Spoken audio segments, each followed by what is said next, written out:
July August গণ অভ্যুত্থান কোটা সংস্কার আন্দোলনের উত্তাপ যখন ছড়িয়ে পড়ছিল গোটা বাংলাদেশে, তার আগে থেকেই উত্তপ্ত ছিল পুরান ঢাকা। বৈষম্য বিরোধী ছাত্র আন্দোলনের ব্যানারে পুরান ঢাকার সব শিক্ষা প্রতিষ্ঠানের শিক্ষার্থীরা প্রতিবাদ করছিল রাজপথে। 14 জুলাই 2024 গেট ভেঙে রাজপথে আসে জগন্নাথ বিশ্ববিদ্যালয়ের শিক্ষার্থীরা। এদিকে সিএমএম কোর্ট এলাকায় অস্ত্রশস্ত্র নিয়ে দাঁড়িয়েছিলেন আওয়ামী লীগের নেতাকর্মীরা। এক পর্যায়ে শুরু হয় সংঘর্ষ, মুহূর্তেই রণক্ষেত্রে পরিণত হয় পুরো এলাকা। গুলিবিদ্ধ হয় বেশ কয়েকজন শিক্ষার্থী, তার মধ্যে অন্যতম একজন অনিক কুমার দাস জানাচ্ছিলেন সেদিনের ভয়াবহতার কথা। ঠিক এইখানে হচ্ছে আমাদের গুলি মারা হয়।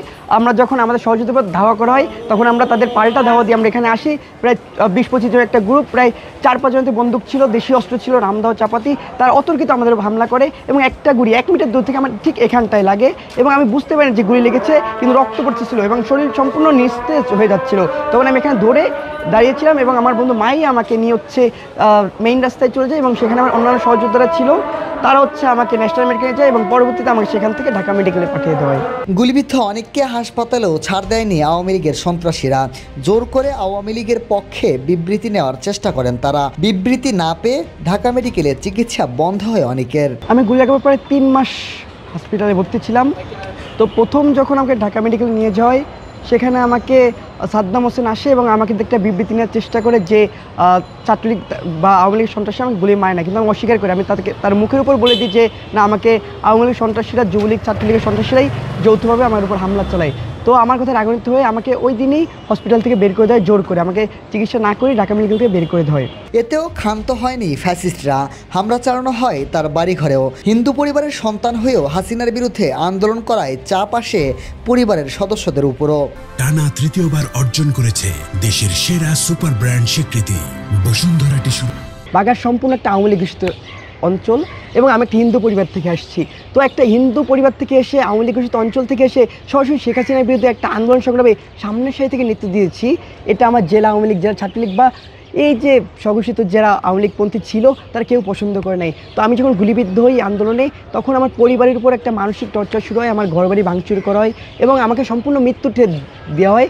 আমি যদি বাগেরহাট ঢুকি আমাকে সম্পূর্ণভাবে মেরে ফেলা হবে এবং এই ভয়তে আমাকে একটা প্রাইভেট মেডিকেলে খুব লুকিচুপি করে আমাকে পরিবার রেখে দেয়, আমাকে যাতে কোনোভাবে বাঁচিয়ে রাখা যায়। তবুও থেমে যায়নি অনিক কুমার দাস। হাসপাতালের বেড থেকেই সাহস জুগিয়েছেন কর্মীদের, দেখিয়েছেন মুক্তির পথ। গুলিবিদ্ধ 10-12 দিন পর যখন আমি আমার ফোনটা হাতে পাই, তখন আমার সহযোদ্ধাদের উৎসাহ দেওয়ার জন্য এবং তারা যেন এই আন্দোলন সংগ্রাম চালিয়ে যেতে পারে, তো উৎসাহ দেওয়ার জন্য আমি এই উক্তিটা বলি যে আমি সূর্য সেন, ক্ষুদিরামের উত্তরসূরি, সন্ত্রাসীদের গুলিতে আমার মৃত্যু নেই। মানে তারা এই আন্দোলন সংগ্রাম যেন চালিয়ে যায়, আমি আমার মনোবল ভাঙে না এখনো, এইটা বোঝানোর জন্য যেন তোমরাও সংগ্রামে আসো, আমি আমার এই উক্তিটা দিয়েছিলাম। সে সময়ের ভয়াবহতার কথা মনে পড়লে এখনো আটকে ওঠেন অনেক। ভাবতে থাকেন হাসিনা না পালালে কি হতো। যখন আমি ঘুম দিয়ে হঠাৎ করে মাঝরাতে ঘুম ভেঙে যায়, ওই যে একটা মানে চিতির ভিতরে এমন একটা কাটা দিয়ে আসে যে আমি ভাবি যে আমি যে গুলিবিদ্ধ হয়েছি, আমাকে ওই হাসপাতালে যেভাবে পুলিশ, ডিবি যেভাবে আমাকে প্রতিদিন মানসিক টর্চার করতো, যদি 5 তারিখ না হতো তাহলে আমার কি হতো?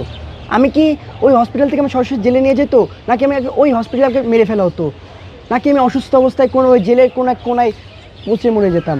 মানে একটা এত মানে ভুলে বোঝানোর না যে আমি কীভাবে কত একটা মানসিক টর্চারে ছিলাম যতদিন ঢাকা মেডিকেল ছিলাম, পরবর্তী যখন আমি একটা প্রাইভেট মেডিকেল ছিলাম। মানে সম্পূর্ণ একটা হৃদয় বিদারক ঘটনা। মানে এটা এতটা কল্পনা যে আমি সারা জীবন আমাকে এটা কাঁদাবে যে এমন একটা পরিবেশ থেকে আমি ওই সময় থেকে উঠে আসছি। ছাত্রদলের রাজনীতির সাথে যুক্ত অনিক কুমার দাস লড়বেন এবারের যুক্সু নির্বাচনেও। বিভিন্ন আন্দোলন সংগ্রামে শিক্ষার্থীদের পাশে থাকার কথা উল্লেখ করে নির্বাচনেও শিক্ষার্থীদের পাশে পাবার প্রত্যাশা ব্যক্ত করেছেন তিনি। জগন্নাথ বিশ্ব আসার পর থেকে শিক্ষার্থীদের অধিকার আদায়ের প্রত্যেকটা আন্দোলন সংগ্রামে তাদের পাশে ছিলাম এবং এই আন্দোলন সংগ্রামের পাশে থাকতে যে আমি গুলিবিদ্ধ হয়েছি, আমি যমুনা আন্দোলনের টিয়ার গ্যাস মার খেয়েছি। তো মানে প্রতিটা আন্দোলনে আমি সামনের সাথে থাকার চেষ্টা করছি যেন শিক্ষার্থীদের অধিকার যেন বাস্তবায়িত হয়। তো আমরা আমাদের যে আসন্ন যুক্সু নির্বাচন, শিক্ষার্থীদের বহুল প্রতীক্ষিত যে ছাত্র সংসদ নির্বাচন, আমি চেষ্টা করব এই ছাত্র সংসদ যদি নির্বাচিত হয়ে আসতে পারি বা নাও আসতে পারি, আমি শিক্ষার্থীদের সাথে যেমন আগে ছিলাম তেমনই তাদের অধিকার আদায় সবসময় সাথে থাকবো। মিনহাজুল ইসলাম, কালের কণ্ঠ, ঢাকা।